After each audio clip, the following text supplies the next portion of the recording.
Alright guys, welcome to our channel. So if you're new, please subscribe for more content. And right now, let's talk about current divided theorem under DC circuits. So current divided theorem is useful when we try to find a current that is flowing to its resistor. However, it is only applicable in parallel circuits. So there are a lot of equations out there of the current divided theorem in order to find that current flowing to a resistor. However, right now, I'm going to present to you the best equation so that we could answer the problem directly.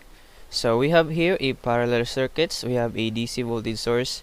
We have a couple of resistors connected in parallel. And then of course, if we have the current, we have the IT right here flowing from positive to negative. And then since this is in parallel, there will be a two branches of current flowing to right here. And of course, right here, we're going to have I1 and I2. So using current divider theorem, how do we able to find I1? So I1 is just like this. I1 is equals to the total current multiplied by the Req, or the equivalent resistance of this parallel circuit, and then divided by the resistance R1. So I1 is where it flows from the resistance R1, so that's why our denominator is R1. The same also with I2. I2 is equals to IT times Req, and then of course, since I2 is the current that is flowing to R2, so our denominator will be R2. So this will be the equation using the current divider theorem in order to find I1 and I2. If you have another resistor right here connected in parallel, you can have this. Since example, you have R3 right here, you can also write IT times Req and then divided by R3. So that's it for the equation. But right now we have a two resistor, so that we could also use this one. You could also use this one if you have another resistor right here. So let's go to samples. Example number 1. So right here we have a parallel circuits with a 220 DC voltage source. We have R1 100 ohms and R2 110 ohms, and then we need to find I1 and I2. So right here we have I1 and I2. So let's write solution. I1 is just equals to IT times Req or RT, and then divided by R1. So since we doesn't have IT and Req, let's find that first. Let's put Req, that's just equals to RT, is equals to, since we only have two resistors connected in parallel, let's put this, this is R2, and then raised to -1. So let's just substitute the values. We have R1, which is 100 ohms, and then plus 1 over R2, which is 110 ohms, and then raised to -1. Therefore, we're going to have Req or RT, which is equals to, we have 52.38 ohms. So this is our RT. Let's put it here. So since we already have RT, we can now find the IT, or the total current. IT is just equals to VT over RT. So since our VT is 220 volts right here, let's put that, and then divided by RT, which is 52.38 ohms. So therefore, we're going to have IT is equals to, that is 4.2 amperes. So since we already have IT and Req, we can now find I1. I1 is just substituting the value. We have IT is equals to 4.2 amperes, and then times Req. Our Req is 52.38 ohms, divided by our R1 is 100 ohms. So we can cancel now ohms, leaving behind I1 is equals to, I1 is 2.2 amperes. So let's box this one, and then right now we can find I2 as well. So I2 is equals to IT times Req or RT divided by R2. So let's put the values. IT is 4.2 amperes, and then times our Req is 52.38, that is 38 ohms, divided by our R2 is 110 ohms. We can cancel ohms, so that we will have I2 is equal to, that is 2 amperes. So let's back this one.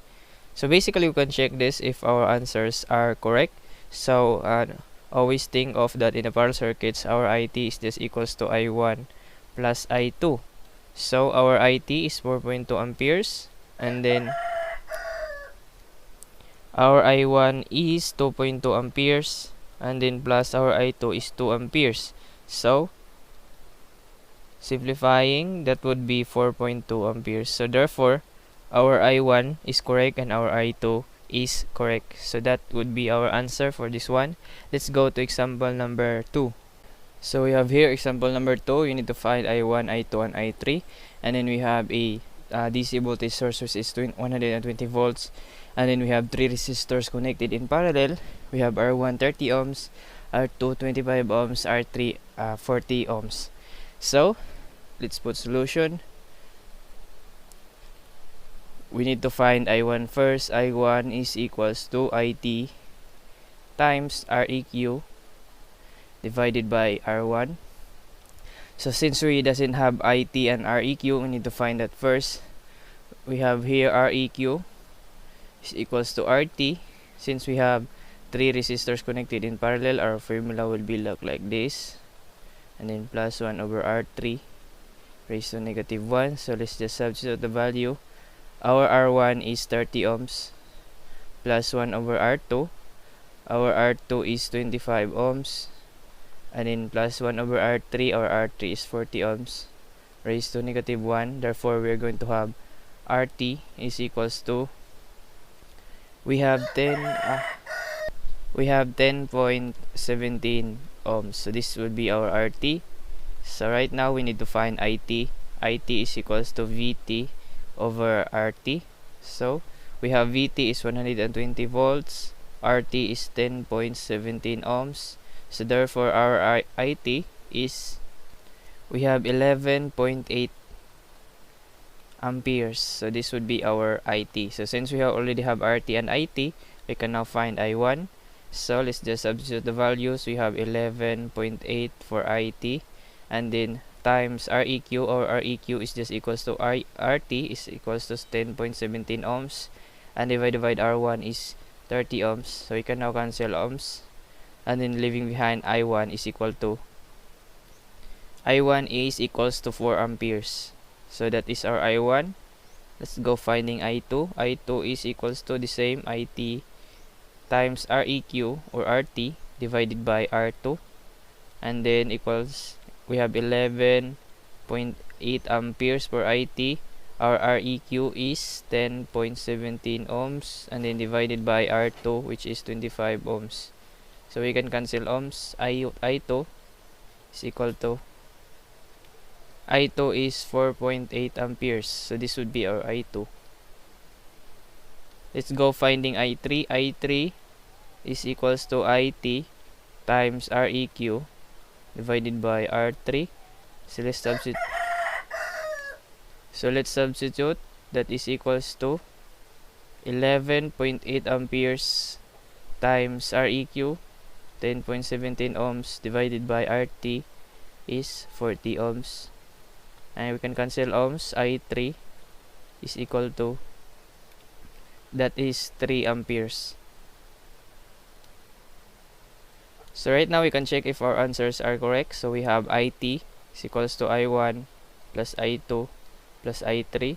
So let's say that IT and addition of all these three are the same. So that would be, our IT is, that is 11.8 amperes, and then equals to I1 is 4 amps plus I2 is 4.8 amps, and then plus I3 is 3 amps.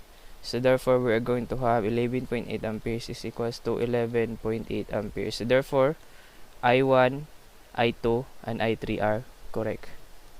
Alright guys, that's it. Thank you so much for watching, and I hope you learned something from this video. And you can get the notes for every tutorial that I've been doing. You just visit the description down below, and if you have some question, just comment and I will try to find and answer that right away. So thank you so much, and God bless.